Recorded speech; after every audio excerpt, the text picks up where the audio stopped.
sommes ensemble, on est ensemble. Bienvenue pour ce numéro, dans ce numéro spécial de notre matinale. Nous sommes là encore pour vous donner de la bonne humeur comme nous savons le faire. C'est un plaisir de vous savoir nombreux. Je suis là, à côté de votre très chère et tendre Marjolaine. Marjolaine, tu vas bien? Ça va tout doucement et toi? Oui, ça va. J'aime ton sourire, hein. Oui, surtout que les léopards sont qualifiés. Ouais, donc, je me rappelle, tu es la première personne qui m'a appelée. Je me rappelle après la victoire des deux léopards. Rachel. Ouais, parce que j'étais super partagée. On avait, on n'a plus, on avait l'habitude d'être déçus par les léopards. Mais ce jour-là, quand même, j'avais fait confiance à Rachel. Même sur les réseaux sociaux, vous allez voir, j'avais dit que si on perdait, c'est Rachel. Ouais, Faut demander à Rachel. Ouais. En tout cas, elle avait pris toute la charge, elle a mis ça sur moi. Elle a dit que si on perdait, ça allait être de ma faute parce qu'en fait, je m'étais absentée le mardi passé. Mais aussi, elle aime que je la rassure de temps en temps. Je t'avais dit que ce sont des petits, on allait le faire. Donc, après, on doit se le dire, c'était pas facile face à la Jamaïque. Hein. C'est vrai que sur le papier, la Jamaïque ne pèse pas, mais on a vu qu'elle a quand même tenu tête face aux léopards. Je le disais parce que quand on regardait comment les léopards, on joue avec, même dans la Coupe d'Afrique de Nations face au Sénégal, les barrages contre le Nigeria, je me disais, si on peut faire face au Nigeria, la Jamaïque, c'est pour moi un petit, mais bon. Le sport et le ballon rond a ses surprises et nous sommes là, c'est la bonne humeur donc chez nous, chez vous. Et vous savez, la routine le dit, hein, la routine l'exige. Une petite musique, on se détend et on revient tout juste après pour continuer notre matinale. À tout de suite.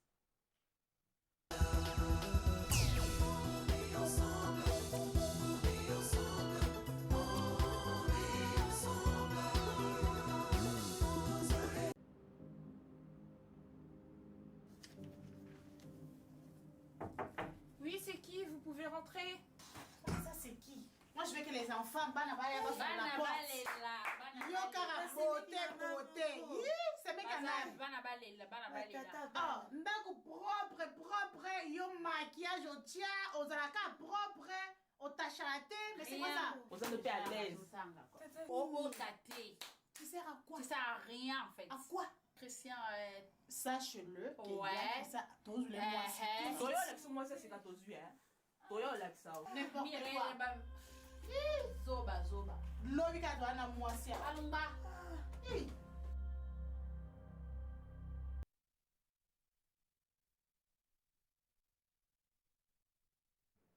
Ozanzambe Avinanga, traduction, tu es le Dieu de ma vie. Et oui, c'est important d'avoir Dieu dans sa vie. Très important. Hein. Voilà, nous, on avait confié les léopards à Dieu et maintenant, nous sommes qualifiés. Alors, c'est très important d'avoir Dieu dans sa vie. On va prendre le mot du jour d'aujourd'hui, le 7 avril 2026. Nous pensons à quoi? Voilà, c'est la journée mondiale de la santé. En tout cas, ça me concerne. Ah oui, c'est important d'être en bonne santé. Oui, c'est très Soyez important. en bonne santé, messieurs, dames. C'est très important d'être en bonne santé. On va voir la définition du mot du jour. Alors, définition. 7 avril, aujourd'hui, il y a une journée mondiale de santé. On va voir la définition. Bon, alors, vous avez compris, la définition devrait être la bonne santé. Alors, comment vous définissez la bonne santé? Bonne santé, c'est la bonne santé, c'est l'effet d'être en forme. Il faut nuancer, hein, la bonne santé, c'est pas le fait d'être bien en chair. Non. C'est pas le fait non plus d'être la bonne santé. C'est plus complexe que ce qu'on croit. Exactement. Parfois. Soyez en bonne santé, même la Bible le dit, que je souhaite que vous soyez en bonne santé et que vous prospérez à tous égards comme prospère l'état de vos âmes. Ça, c'est pas moi, ça, c'est la volonté du Seigneur pour nous. Et voilà, nous sommes encore là aujourd'hui avec une thématique importante. Voilà, quid de la question sur l'agriculture, l'élevage en RDC. On va tenter d'en parler avec nos invités. Mais avant tout, vous savez qu'il y a des gens qui font des anniversaires. Exactement. Est-ce que toi, tu as quelqu'un qui a fait un anniversaire? Oui, mon bébé, je ne sais pas, c'est le 40e de mes enfants, je ne sais même plus. Le 7e, je ne sais plus. Comment il s'appelle? On l'appelle affectueusement Liamito, mais son nom, c'est Liam Mondombele. Aujourd'hui, qui totalise 3 ou 4 ans. Oh là là. Un abossani âge à moins, c'est honteux. Vraiment, joyeux anniversaire à toi, mon bébé. Que Dieu te bénisse abondamment. Beaucoup de bonnes choses et des belles choses. Hein. Grandis bien au nom de Jésus. Ah oui, moi également, j'en profite pour souhaiter un joyeux anniversaire à un frère, un ami, une connaissance. Il a tellement des casquettes pour nous, qui a travaillé pendant longtemps sous le drapeau et pour l'honneur de son pays. Il s'agit bien de Jancy Niembo. Voilà, que le Seigneur te garde longtemps, qu'il soit ton bouclier, ta sagesse et ta paix. Voilà, en toutes circonstances, que sa grâce soit ton partage, que le Seigneur t'accompagne dans tout ce que tu fais et que l'amour que tu as pour cette nation ne cesse de s'accroître. Joyeux anniversaire à notre frère Jancy Niembo et que des bonnes choses. Ben, c'est maintenant le temps de recevoir nos invités. Mais Petite avant ça, transition. j'ai une petite annonce pour tout le monde, pour Rachel qui aime bien le sport. Ce 11 avril, à partir de 14 h, notre artiste, elle, Mouise, organise un marathon, organise un festival d'ateliers de danse au nom de Tobina. Ensemble, c'est le 21e édition au terrain Décathlon GB à partir de 14 h. Donc, nous qui aimons bien le sport, et moi aussi j'aime bien danser, nous allons être là ce 11 à partir de 14 h au terrain GB Décathlon. Donc, tu rentres juste à Décathlon, là, à GB, le terrain GB, là. Et nous allons passer des très bons moments en train de nous réchauffer le corps, histoire de recueillir encore la bonne santé, hein, des très bonnes énergies. Ouais, il faut faire du sport. Oui, pour nous, il faut faire le sport. Toi, tu avais répit, j'espère que tu n'as pas abandonné. Hein. Non, je n'ai pas abandonné. Tu vois pas, j'ai un Bravo, peu, ouais, je suis souple maintenant. Je sens que voilà, ça va. Vraiment, c'est juste 10 000 francs. Vous payez juste 10 000 francs, c'est même pas 5 $. Hein. Vous payez même juste 10 000 francs et vous allez accéder à ce festival-là. Donc, on se retrouve ce 11 à partir de 14 h au terrain GB Décathlon. On sera tous là. Parfait. Allez, petite transition, le temps de recevoir nos invités et nous allons passer des moments exceptionnels.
Joyeux anniversaire encore une fois à tous les natifs de ce mois d'avril, ce mois de...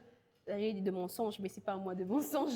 J'espère qu'il y a des gens qui ne mentent pas. Hein. Fini, le 1er avril est déjà passé. Quid de la question de l'agriculture, du pêche et de l'élevage, avec qui nous allons parler sur ce plateau avec Monsieur Joe Mayele, le seul Mayele qui nous reste, quand Fiston Mayele n'est pas là. Voilà, donc il est juste là. Monsieur Joe, bonjour. Bonjour madame. C'est un plaisir de vous voir. Moi aussi, très ravi de voir. Je vois que c'est respecté, toujours le drapeau. Toujours. Voilà, Nous vous avons laissé festoyer le mois de mars. Pour ne pas vous déranger, en tout cas, je suis très ravi. Vous n'êtes pas un peu trop fier d'être Congolais là? Vous n'en faites pas un peu de trop? Ah non, je suis trop fier de ce que je suis, de ce que je suis devenu et de ce que j'apporte pour mon pays. Hein. Ce n'est pas un surestime, mais trop. J'aime bien la République démocratique du Congo, concernant déjà son histoire, les potentialités, tout ce que nous avons. Et puis, concernant même la position géopolitique, vous savez, aujourd'hui, c'est le Congo qui est le pays solution pour le monde. Il y a une guerre aujourd'hui, il y a des guerres, des conflits armés. Et lorsque vous regardez même la nouvelle technologie, elle est alimentée par les ressources aussi Les qui minerais sont congolais. en République démocratique du République Congo. démocratique du Congo. Derrière le sujet dont vous parlez, nous sommes, dont nous allons en parler incessamment, nous sommes parmi les pays aujourd'hui qui détiennent les plus de terres arables. Donc, je suis très fier au regard des potentialités, des capacités, des qualités, surtout aussi de vous connaître, vous qui êtes une personne. Oh, merci beaucoup, c'est une un personne, plaisir. Et juste à une ma personne gauche, magnifique. j'espère que je ne me pas de ma gauche, voilà. Je me rappelle quand j'étais petite, on me disait, j'avais pas le réflexe rapide de gauche et de droite. Hein, Péniel? Toi, tu n'as jamais eu ce problème-là? Bonjour. Non, bonjour Madame Rachel. Chiquement, chemise impeccable, voilà, c'est quoi ton secret? Mon secret, c'est être toujours élégant Ok. et surtout lorsque Ah nous oui, c'est passons important. C'est important de sur prendre soin B1. de... B1 est une chaîne d'excellence, alors Ah oui, tout à ça fait. exige de nous que nous soyons beaux, excellents et élégants. À côté de vous, Monsieur Francis, bonjour. Comment allez-vous? Ça va très bien. Votre madame voix Rachel. douce nous a manqué. Ah oui, oui, donc, comme M. Joe Maïli venait de le dire, nous vous avons laissé justement le mois de mars pour que vous puissiez quand même en profiter. Et nous ne sommes pas quand même poursuivis des crimes de lèse-majesté, non, on ne laisse pas le temps pour les femmes. Donc, vous avez laissé le temps tout un mois pour vous exprimer. Je suis très content de me retrouver encore sur votre plateau de télé, surtout avec la thématique qui est liée justement à ces jours. La thématique dont vous avez eu à choisir, c'est vraiment une thématique très importante. Et je pense que nous allons partager nos essences, sera au rendez-vous. Parfait. Et nous espérons que nos échanges seront à la hauteur de nos téléspectateurs qui ont mis du temps pour nous suivre. Quid de la question de l'agriculture, de la pêche et de l'élevage? Alors, première question hein, pour faire le tour de table. Est-ce que l'agriculture, l'élevage, la pêche sont des piliers majeurs pour le développement de notre nation? Vous disiez tantôt que nous sommes, la RDC est un pays solution, mais avant d'être une solution pour les autres, est-ce qu'on est d'abord une solution pour moi-même? Est-ce que ces trois choses sont des piliers de développement pour la RDC, Monsieur Dieu? Directement, je dirais oui. Lorsqu'on parle de l'élevage, on parle de l'agriculture. Déjà, si je dois puiser dans la Bible, vous verrez que lorsque Dieu crée l'homme, dans Genèse 2,15, il place l'homme en disant qu'il puisse cultiver et garder les jardins. Déjà, c'est une mission qui est originelle. Oui, l'élevage, l'agriculture et la pêche sont des piliers de développement parce que si nous regardons même dans notre cieux, il y a certains pays qui ne possèdent pas les ressources minières, mais qui vivent de l'élevage, de la pêche et de l'agriculture. Oui, c'est un pilier parce que dans l'agriculture, nous avons tout ce que... Je dirais nous avons les 80% de ce que nous mangeons. Oui, ça permet d'abord à la population de vivre et ça permet aussi à l'État de faire entrer de l'argent si nous exploitons très bien. Alors, il faudrait dire à tous les Congolais qui nous suivent que la RDC est le deuxième pays du monde, après le Brésil, qui contient les plus de terres arables. Nous, c'est plus de 80 millions d'hectares de terres arables. Le Brésil, c'est 300 et quelques millions. Ça, c'est une potentialité que les autres n'ont pas. Alors nous pouvons nourrir par nos terres arabes 2 milliards et quelques des humains. Donc c'est presque la moitié de la planète. La RDC, par l'agriculture, peut nourrir déjà la moitié de la planète. Le plan de vie financier, vous comprenez, lorsque nous nourrissons la moitié de la planète, comment est-ce que ça peut bomber les finances de l'État. Concernant, par exemple, la pêche, alors nous avons les lacs les plus poissonnés du monde. Nous avons le lac Tanganyika, le lac Albert, un peu le lac Kivu et le fleuve Congo. Surtout que nous sommes aussi un pays qui est ouvert à l'océan. Donc nous avons l'hydrographie qui nous permet à ce que nous puissions bien exploiter notre domaine de pêche. Et concernant l'élevage, nous sommes un pays où nous avons plusieurs têtes, que ce soit des bovins, des ovins, qui peuvent exceller. Donc si je dois me cristalliser sur... l'introduction, je dirais oui, c'est un levier de développement, mais c'est le levier de développement qui doit être bien étudié. D'ailleurs, j'apprécie l'apport du gouvernement parce que si vous regardez les parts budgétaires, depuis que le président Tshisekedi est arrivé au pouvoir, vous verrez que les parts budgétaires concernant les domaines, que ce soit de l'agriculture, de l'élevage, sont en train d'être majorées. Aujourd'hui, c'est pour la première fois dans l'histoire de notre pays que l'agriculture atteigne 11% dans les budgets généraux. Donc l'agriculture a 11% des parts. Et l'élevage et la pêche, ils ont moins de 10%. Donc c'est une majoration, mais je ne dirais pas que je suis une personne qui se contente de cette majoration. Alors pour que l'agriculture, l'élevage et la pêche deviennent un pilier de développement, il faudrait majorer d'abord les parts budgétaires et puis il faudrait mettre un mécanisme. D'ailleurs, dans le deuxième tour, je vous dirai les mécanismes qu'il faudrait mettre pour permettre à ce que l'agriculture, l'élevage et la pêche soient vraiment des piliers concrétisés pour permettre à la République de se développer en tout cas. Impeccable. Monsieur Péniel, la République démocratique du Congo, comme Monsieur Joe venait de le dire, deuxième pays au monde qui a plus de terres arables, donc beaucoup plus de potentialité. Mais est-ce que le secteur agricole aujourd'hui, au regard de vos observations et de vos études, est un secteur en développement? Madame Rachel, il faut que nous disions les choses très clairement parce que notre pays, la République démocratique du Congo, ne souffre pas de potentiel. Notre pays est réputé un pays potentiellement riche de par son sol et son sous-sol. Mais notre pays a un problème sérieux qui est la mauvaise politique publique agricole. Parce qu'au moment où nous parlons, notre pays ne dispose pas en elle-même, donc le gouvernement ne dispose pas d'une étendue où on cultive pour le compte du gouvernement afin que ce qui sera semé et récolté soit revendu à la population, à part le service national. Oui, les services. Comment vous dites à part les services nationaux, parce que est détruite. Parce que c'est une exception peut-être. Parce que les services nationaux ne couvrent pas toute l'étendue du pays. Donc vous dites que notre pays n'a pas des étendues ou ne dispose pas des étendues. Mais vous dites à part les services nationaux. Ne dispose pas des étendues.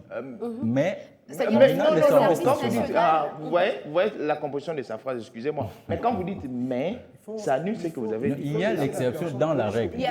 C'est l'exception et par rapport à la proportion, en fait, à la grandeur même de notre pays, c'est insignifiant. C'est ce que vous essayez de dire. Les services nationaux ne couvrent pas la famille. Ça couvre combien? Ça représente, si je comprends bien, c'est ce que vous tentez de dire.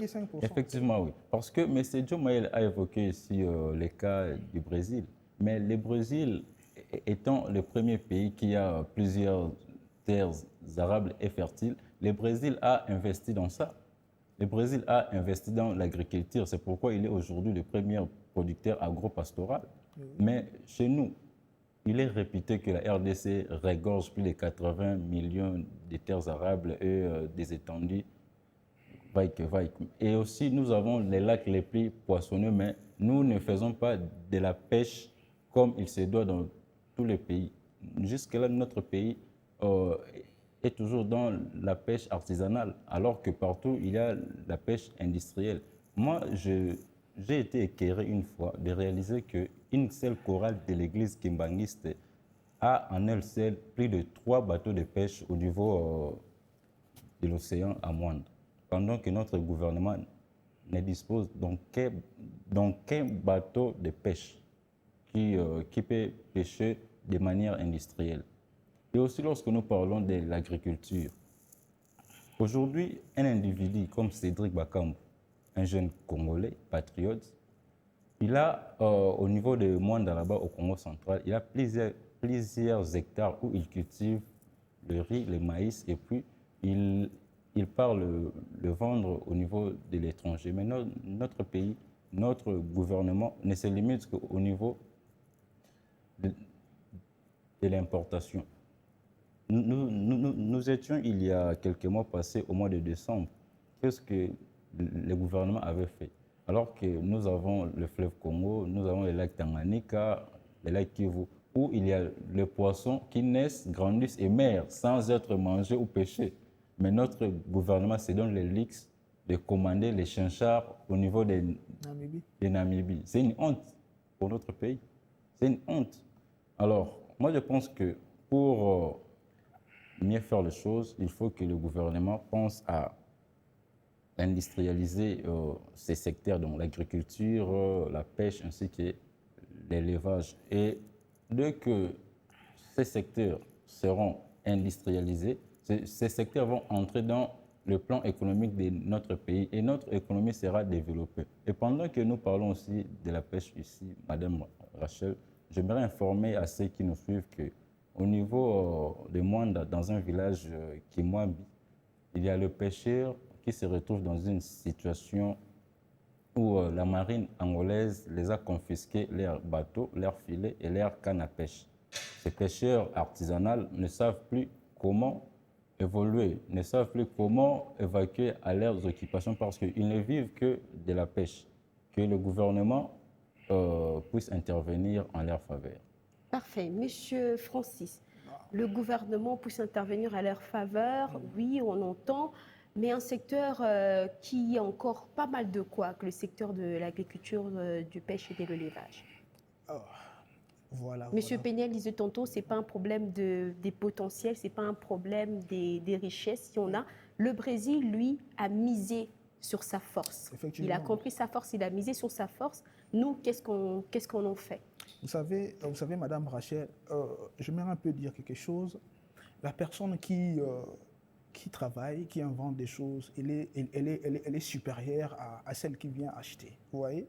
Donc, c'est un peu ça. Parlant de l'agriculture, j'aimerais beaucoup plus donner un point de vue, je peux dire que c'est un point de vue un peu perdant. Pourquoi? Parce qu'aujourd'hui, lorsqu'on parle de l'agriculture, c'est qu'il faut savoir, ça constitue d'abord 40% du PIB d'un pays, d'une nation sérieuse. De l'autre côté, il y a aussi 60% des personnes qui devaient beaucoup plus investir dans l'agriculture. Maintenant, notre politique du gouvernement, par sa politique, parle beaucoup plus de l'agriculture, mais parle de l'agriculture de manière un peu superficielle. Pourquoi? Parce que M. Diomaye a évoqué un peu des pourcentages qui sont dus, qui sont affectés au niveau de l'agriculture, mais que ces pourcentages-là, au niveau du terrain, au niveau de la pratique, ne se voient jamais. Vous comprenez? Nous sommes un peu sur le plan théorique. Or, l'agriculture devait construire, puisque l'agriculture, c'est un secteur clé de la vie d'une nation. Je vous avais donné notre fois l'exemple de la Chine. Mais est-ce que les politiques agricoles actuelles sont-elles adaptées aux réalités? Non, elles ne sont pas adaptées. Pénel venait de le dire ici. Pourquoi? Parce que lorsqu'on parle de l'agriculture, aujourd'hui, l'agriculture reste au niveau archaïque. Vous voyez? Mais ailleurs, on pratique l'agriculture, que ce soit la pêche, l'agriculture, on voit des industries maintenant. La Chine produit des riz à travers l'agriculture. Vous comprenez? Donc, on ne peut pas rester seulement sur le plan théorique pour parler de l'agriculture. Oui, c'est bien de parler, de suivre ce que le gouvernement dit, que non, nous avons affecté 11%. Mais ça ne représente absolument rien. Hein, encore à ce que nous représentons comme potentiel, comme terre arabe.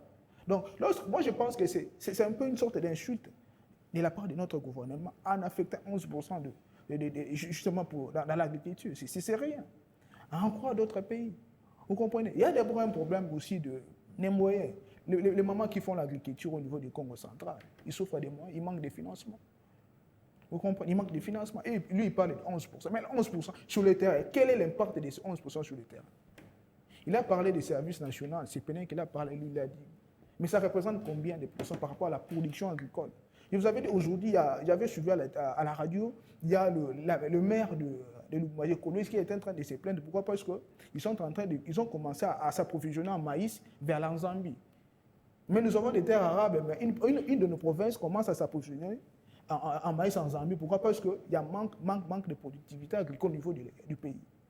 À peu près 50 hectares. Chaque jour, chaque mois, chaque année, la province s'approvisionne en maïs auprès de la Zambie. Mais si nous avons eu cette politique sérieuse au niveau interne, cette politique sérieuse agricole au niveau interne, on n'aurait pas dû aller chercher à s'approvisionner ailleurs.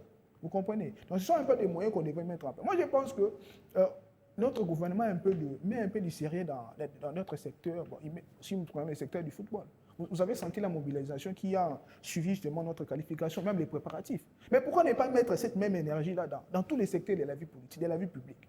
C'est comme si que le football, c'est les loisirs. C'est les loisirs, on ne refuse pas. Mais il faut mettre la même énergie que nous mettons dans le football, il faut le mettre dans tous les secteurs de la vie. Vous allez voir que le pays va se développer. Aujourd'hui, combien de personnes déjeunent aujourd'hui? Combien de personnes sont dans la sécurité alimentaire? Nous tous, nous sommes dans la sécurité alimentaire. Vous pensez que tout ce qu'on nous vend là au supermarché, si nous rentrons, est-ce que ce sont des produits qu'on devait consommer? Ce sont des produits impropres à la consommation. Mais lorsqu'il vient soutenir que non, il y a 11%. Mais les 11% qui sont un peu théoriques, qui sont un peu, je peux dire, abstraits. Mais sur le plan interne, ça ne se voit pas. Et vous allez encore soutenir que non, le gouvernement a une très bonne politique de l'annonce. Parce que vous êtes trop revenu sur le 11% de M. Dio, donc je vais directement prendre votre question et regarder M.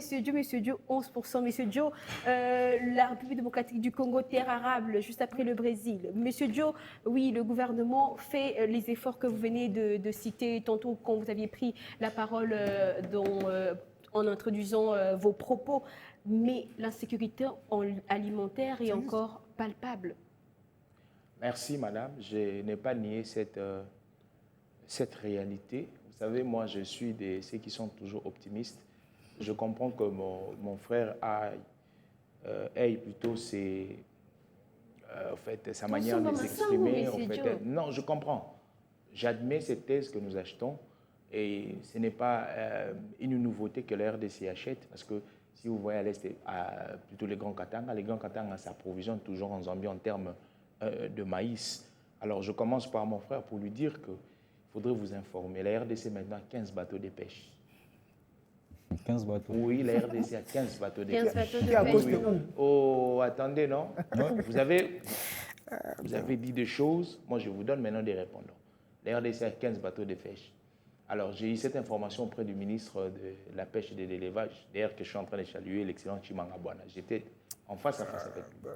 La RDC a 15 bateaux de pêche. Nous venons d'acheter récemment 8 qui sont en Espagne, qui sont déjà venus, c'est au port de Boma. Vous savez pourquoi nous n'avons pas encore commencé? Les 7 autres... Oui. Les 7 autres. Alors, vous savez pourquoi nous n'avons pas encore commencé? Parce que vous avez parlé de quelque chose de très important, mais parfois vous n'avez pas eu à développer les contenus de ces concepts, l'industrialisation. L'industrialisation demande une chaîne d'exploitation.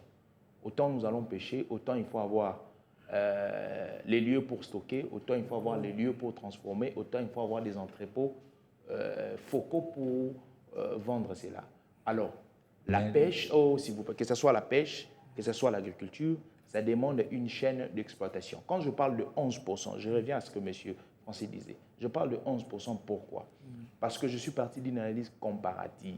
Je vous ai très bien dit que c'est un secteur, quand vous m'aviez posé la question sur le développement, je vous dis c'est un secteur aujourd'hui, on peut outrepasser les minéraux, on peut outrepasser tout ce que nous voulions. L'agriculture elle-même peut développer le pays.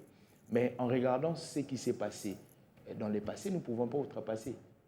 Je vous ai dit qu'il y a une amélioration, mais j'ai dit que je n'étais pas satisfait par rapport à cette amélioration. Vous savez, madame, hier nous étions à moins de 5%. Aujourd'hui, nous sommes à 1%. D'ailleurs, je suis en train de vous dire, j'ai dit à M. Francis, qu'il y a des programmes qui sont séculiers, dont le gouvernement finance. Il y a des tracteurs qui sont donnés. Pourquoi? Je travaille avec une ASBEL, MAGS, Maison des grès de Sénévé. D'ailleurs, je salue Madame Estine, j'ai dit même Madame Estine, Madame Hélène Loseke. Le gouvernement congolais a donné des étendues ici vers Kisanto. Et le gouvernement congolais est en train de financer ces ASBEL-là. C'est le gouvernement congolais qui finance. Il finance des ASBEL en moyens logistiques, en moyens financiers, pour que les ASBEL, quelques ASBEL, puissent faire quoi? Puissent cultiver la terre. Est-ce que vous êtes au courant de ces projets-là? Bien sûr, c'est la raison pour laquelle j'ai parlé de ça. C'est pourquoi je vous dis il ne faudrait pas être extrémiste. Je vous dis, toutes ces démarches... C'est un projet qui fait ses preuves oui, déjà? Exactement. Toutes ces démarches entrent dans le 11%. Et moi, je vous ai dit que je ne suis pas satisfait. D'ailleurs, il faudrait que le gouvernement de la République étende les mécanismes de collaboration avec les privés. Vous savez, je prends toujours l'exemple de Léopold II lorsqu'il a accueilli l'État congolais comme propriété privée. Il s'est créé des sociétés à charte. Et ces sociétés à charte ont fait à ce que ces sociétés aient le monopole des exploitations de produits pour construire les écoles, les infrastructures. Moi aussi, c'est que j'aimerais à l'État congolais, que l'État congolais fasse des partenariats avec des privés. L'État n'a pas assez de moyens pour développer, pour cultiver tous les 80 millions d'étendues de terre. Alors, qu'est-ce que l'État doit faire? L'État doit faire des concessions. L'État doit faire des partenariats avec des privés. Quand on fait des partenariats avec des privés, on allège parfois la fiscalité. Ça va permettre à ce que les terres soient cultivées. Quand les terres sont cultivées, c'est l'État qui bénéficie. C'est dans cette logique que j'étais en train de dire. Moi, je ne suis pas extrémiste. Je regarde ce qui est sur terrain. Sur base de ce qui est sur terrain, je vous donne des éléments et puis j'apprécie. Ici, il ne faudrait pas nier cette évidence. Dans le passé, nous n'avions pas 11%. Aujourd'hui, nous avions 11%. C'est un élément positif. Vous savez, quand vous allez chaque mois dans les camps des militaires, il y a les maïs de Kanyamaka, c'est ce qui se vend. Et regardez, c'est depuis Musée Laurent Désiré Kabila, Kabila le père, qui est passé 18 ans, le service national, ne fonctionnait plus, c'est Tshisekedi qui arrive au pouvoir et on reprend avec les services nationaux. Cette approche-là, est-ce qu'elle n'est pas bénéfique pour la nation? Si on accorde plus de moyens, ça signifie que le général Kabouik fera plus des actions. Mais sur ce qui est fait, est-ce qu'on doit nier ou on doit accepter les évidences? Je suis sur base des évidences. Sur ce qui est fait, j'accepte ce qui est fait. Mais au-delà de ce qui est fait, je propose autrement. Je ne suis pas un extrémiste pour dire qu'il y a un chaos, il y a un vide. Non. C'est pourquoi j'ai dit à mon frère que l'État congolais a acheté des bateaux.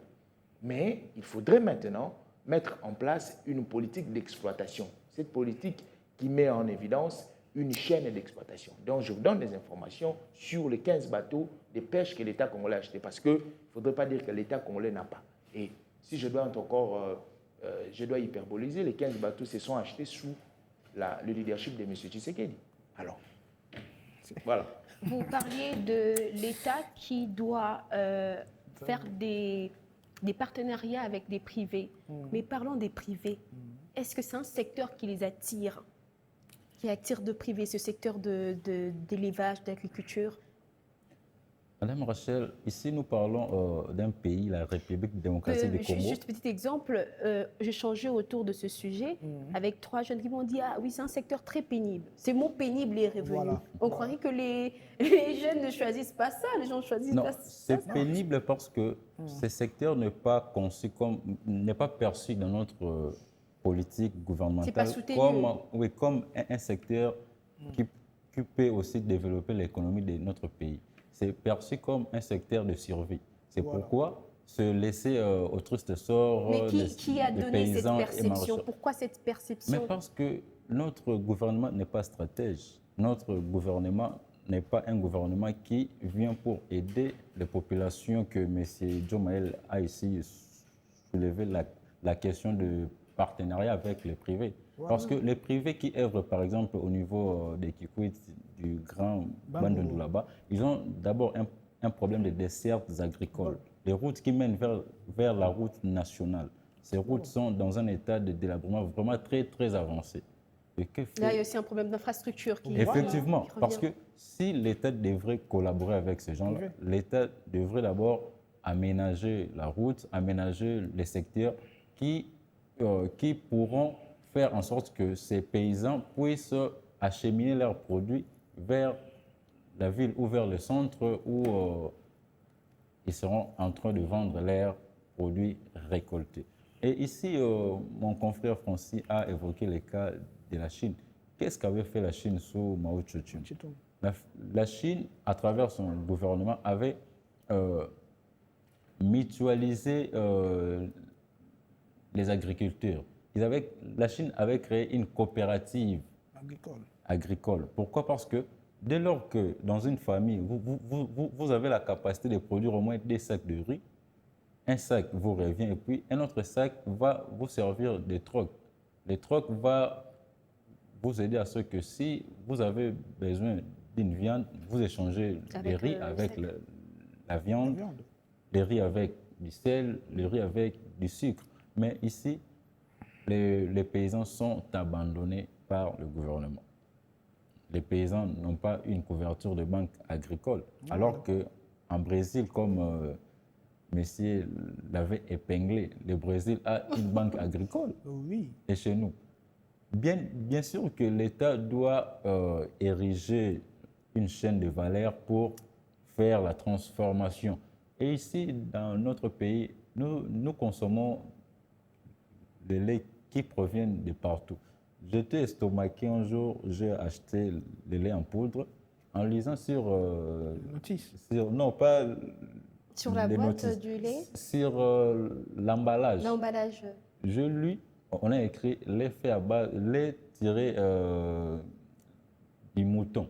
Je me suis dit, depuis quand, depuis quand un mouton produit le lait? Alors que le lait provient de la vache. Vous voyez. Alors, le mouton ne produit pas le lait? Si, il produit le lait. Les moutons? Oui. Oui. Ouais, j'ai déjà entendu les que moutons le mouton produisent du lait. produisait le lait. Non. Oui, oui, si. Si. Ouais. Oui. Moi, j'ai déjà les entendu moutons produisent du lait. En tout cas, moi, non. Vous qui nous suivez, qu'est-ce que vous en pensez? Mettez dans le commentaire. C'est comme de la charcuterie, non? On fait la charcuterie avec quoi? Parfois avec le mouton. Non, la charcuterie, c'est... Les moutons produisent du lait. Tapez Google est là. Renseignons-nous. Après l'émission, je vais mener une recherche dans ce sens. Donc, voilà un peu les risques alimentaires auxquels nous courons, nous, peuples congolais. Et aussi, Mais je comprends pourquoi est-ce que cette question, voilà, cette notice ou le fait de voir que c'était le lait de mouton vous a quand même un peu dérangé, Oui. parce que le lait qu'on voilà, On a nous l'habitude de prenons ici, on a prendre. l'habitude de prendre, c'est le lait de vache. Des vaches. Oui. Alors, est-ce que vous vous êtes dit que voilà, lait de mouton, ça veut dire quoi exactement? Ça veut dire que...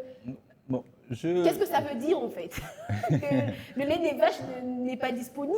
Que Apparemment, oui. Donc, j'avais l'idée directe que ce que je vais consommer va nuire à ma santé. à Alors, votre santé. j'avais débarrassé les laits. Et aussi, une chose est claire que dans notre pays, le gouvernement n'a pas une politique publique en ce qui concerne l'élevage. Parce que dans notre pays, la plupart des fermes qui sont tout au long C'est pour des politiciens. des routes nationaux, c'est pour les politiciens, soit les politiciens qui ont dirigé sous Kabila, sous Mouzé, sous Mobutu et sous Tshisekedi. Alors que le gouvernement n'a pas un centre où on peut élever le mouton, les vaches pour produire le lait. Voilà. Donc, ces secteurs doivent être industrialisés et suivre la chaîne de valeur comme M. Joe Maele. Mais n'essayez pas de dédouaner aussi tout le monde ou les jeunes de leurs responsabilités. Est-ce que le député qui a fait sa ferme t'empêche, toi, d'innover dans ça, de créer, toi aussi, une ferme de... Pourquoi les députés doivent penser d'abord en lui seul? Non, chacun avec ses moyens. Est-ce que nous, on ne manque pas le côté créatif là? Est-ce que celui qui crée t'empêche de créer avec ici, les moyens à bord? On ne parle pas que celui qui a créé m'a empêché aussi de créer, mais nous parlons, celui-là qui a créé fait partie du gouvernement. Okay. Bon, même pas du gouvernement, mais de ceux qui ont une portion de pouvoir pour faire fonctionner les pays. Mais comment celui-là n'a pas proposé au gouvernement, bon, parce qu'il est député et le gouvernement est l'émanation de l'Assemblée nationale. Lui qui est député, pourquoi ne pas proposer au gouvernement de créer des centres agro-pastoraux, de créer une banque agricole, mais celui-là, c'est dans le luxe de s'approprier en lui-même des étendues du pays, des hectares pour faire sa ferme. J'aimerais rebondir à quelque chose que tu as épinglé, qui est aussi importante, c'est l'infrastructure, monsieur Francis. L'infrastructure est un grand problème pour faire avancer ce secteur agro-pastoral. Oui. Je pourrais dire que l'infrastructure, c'est ça vraiment les problèmes majeurs. Pourquoi? Parce qu'il y a des agriculteurs qui habitent l'intérieur du pays, qui produisent en quantité suffisante. Mais sauf qu'ils sont heurtés à un problème d'évacuation. Un problème d'évacuation justement de ceux qui produisent. Donc ils se heurtent à ces problèmes-là. Et lorsqu'on parle aussi de la politique du gouvernement, vous savez, j'avais dit l'autre fois ici, lorsqu'on parle de la politique du gouvernement, il ne faut pas, lorsqu'on lit l'article 91, et puis c'est l'article 91 de la Constitution qui parle de cette politique-là, il ne faut pas seulement rester au niveau juridique, au niveau politique, au niveau sociologique, et au niveau juridique, au niveau politique. On avait créé l'autre fois sous Kabila, l'ancien président, la FPI, le Fonds pour la promotion de l'industrie. Vous savez ce qui s'est passé, madame? Il y a eu des politiciens qui sont partis s'endetter au détriment de vrais acteurs qui œuvrent dans les secteurs de l'industrie. C'est un peu ça. Pourquoi? Parce que lorsqu'on dit ça, nous sommes en train d'évoquer un peu de problèmes qui se passent dans notre pays. C'est catastrophique. Vous êtes politicien, vous êtes sénateur, vous avez des moyens. Mais vous partez encore vous endetter au détriment de qui? Au détriment d'un petit monsieur qui veut justement aider aussi l'État, c'est à sortir aussi lui-même. C'est ça aussi le problème, vous comprenez? Donc c'est ça dans ces genres de réalités dans lesquelles la population fait face. Et lorsqu'on parle justement des certes ou de l'évacuation, l'État devait beaucoup plus mettre des moyens pour accompagner d'abord les privés. Puisque les privés, avant de conclure un contrat de partenariat avec l'État, les privés doivent sentir ce climat-là de confiance envers l'État. Vous comprenez? Mais est-ce que notre État inspire-t-il confiance auprès des privés? Allez voir je peux dire, au ministère des Finances, l'État s'est endetté combien de fois? Il a la dette de combien de privés qui s'en plaignent? Et puis pour recouvrir leur dette, c'est un problème, puisque l'État c'est un insolvable. Notre État, il est réputé être un insolvable. Il ne paye pas des dettes. Vous comprenez? Ce sont ces genres de réalités qu'on normalement devait mettre justement sur la table et voir. Est-ce qu'aujourd'hui, si on peut poser la question, est-ce que je pose la question à M. Joe Maele, avec tout ce que avec tout ce que tu as dit là, comme 11%, on peut affirmer que la RDC a atteint l'autosuffisance alimentaire. C'est une question rhétorique. Vous répondez par oui, moi je continue. Donc, vous voyez que vous n'avez pas compris ce que je suis en train de dire. Justement, J'ai dit que j'apprécie le 11%, le 11%, mais je ne suis pas satisfait. Il n'est pas satisfait du 11%, c'est ce qu'il avait dit lors de sa précédente intervention. Et je pense que votre question me permet justement de parler aussi, de poser la mienne, qui sera d'ailleurs la dernière pour conclure notre matinale. Nous sommes à 2 minutes de la fin, alors on va être pragmatique. Quelles sont les actions? Là, je commence avec Monsieur Joe, parce que je me tiens à votre côté réalisme. Voilà. 11%, oui, c'est quelque chose. Par rapport au passé, c'est quelque chose. On ne va pas nier ce qui est en train d'être fait, mais ce n'est pas suffisant. Alors, quelles sont les actions concrètes et urgentes que que le gouvernement doit emmener pour justement transformer durablement ce secteur? Je pense qu'il faudrait, comme j'ai dit, un partenariat avec le privé.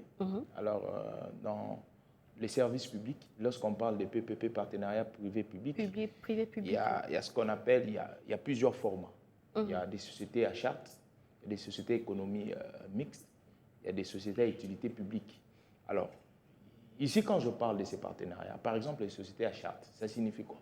C'est qu'on crée une structure, et dans cette structure, ce n'est pas l'État qui donne l'argent. L'État donne seulement le monopole d'exploitation. Il dit, par exemple, ici, nous sommes à Pigeon, les terres de Pigeon seront exploitées par Madame Rachel. L'État vous donne la terre.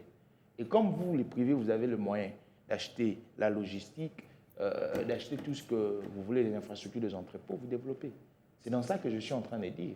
Je ne parle pas seulement des finances, parce que quand on parle des partenariats entre privés et publics, ça peut être du plan de vie financier, ça peut être du plan de vie logistique, ça peut être du plan de vie aussi... En tout cas, c'est tout ce qui sera comme moyen, tout ce qui est comme moyen pour permettre... Oui, c'est dans ça que je suis en train de dire. Et moi, je suis confiant à l'État congolais parce que, avec le peu de savoir que j'ai, je sais comment ça marche. Mais dire que, c'est que mon frère a aussi dit, il a été extrémiste encore, que l'État congolais ne paye pas ses dettes, c'est une fausseté. Parce que, si vous regardez aujourd'hui, parmi les pays les plus endettés du monde, la RDC se trouve dans quelle posture? Parmi les pays les plus endettés, la grande puissance s'y trouve. Parmi les grandes puissances, les États-Unis s'y trouvent.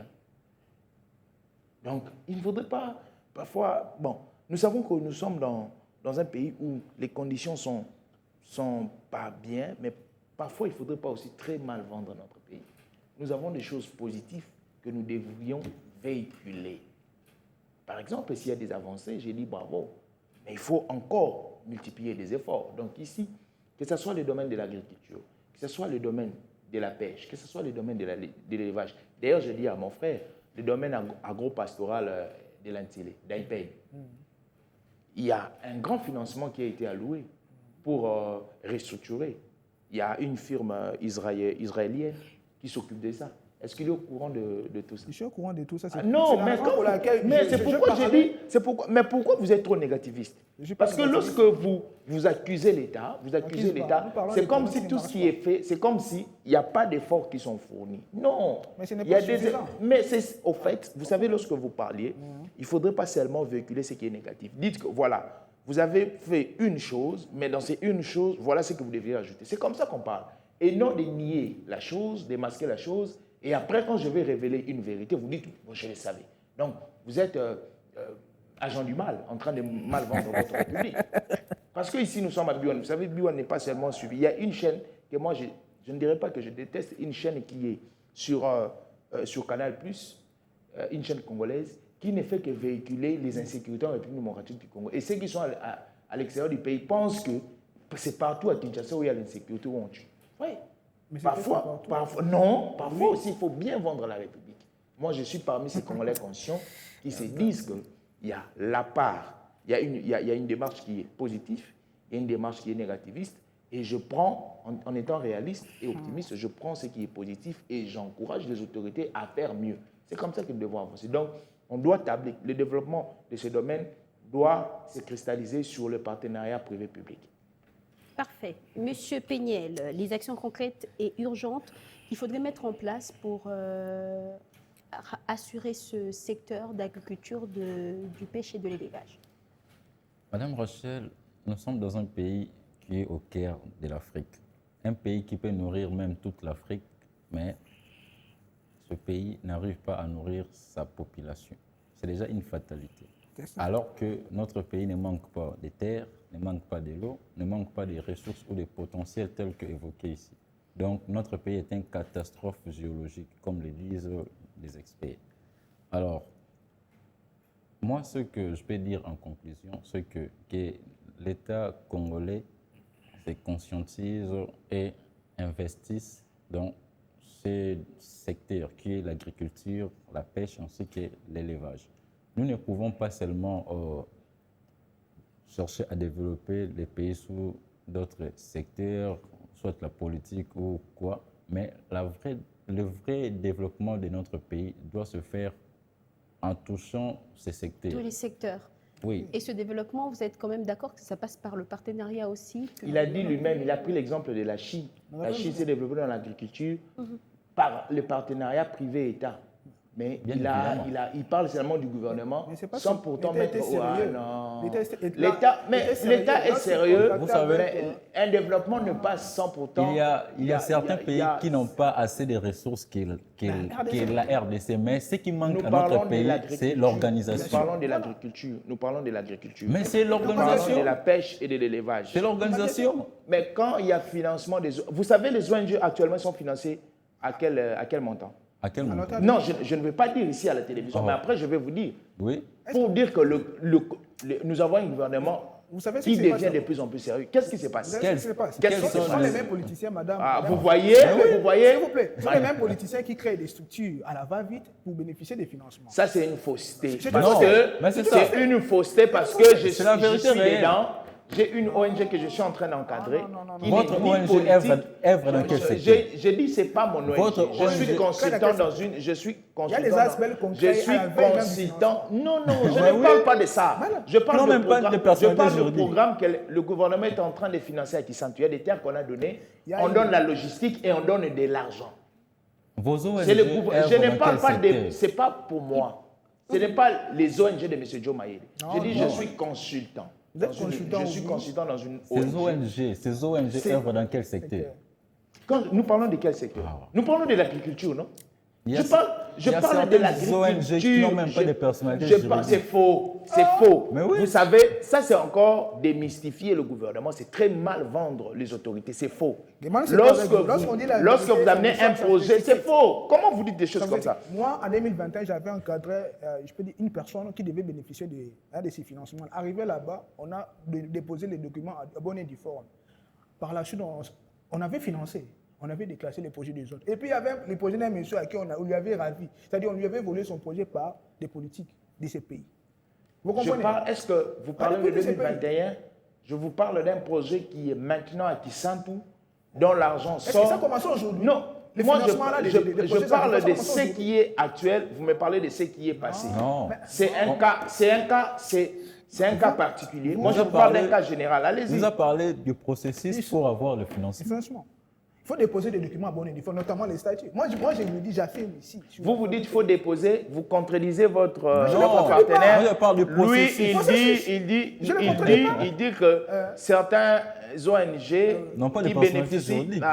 qui bénéficient de l'argent n'ont pas de personnalité juridique. Vous parlez de processus qu'il faut déposer en bonne et due forme. Vous voyez que c'est une contradiction. Comment on peut bénéficier de l'argent de l'État sans pourtant être reconnu, avoir des documents? Mais dans ce pays, c'est possible. Comment on bénéficie? On a des exemples palpables ici. Ça se fait ici. Comment bénéficier? Ça s'est fait. Non.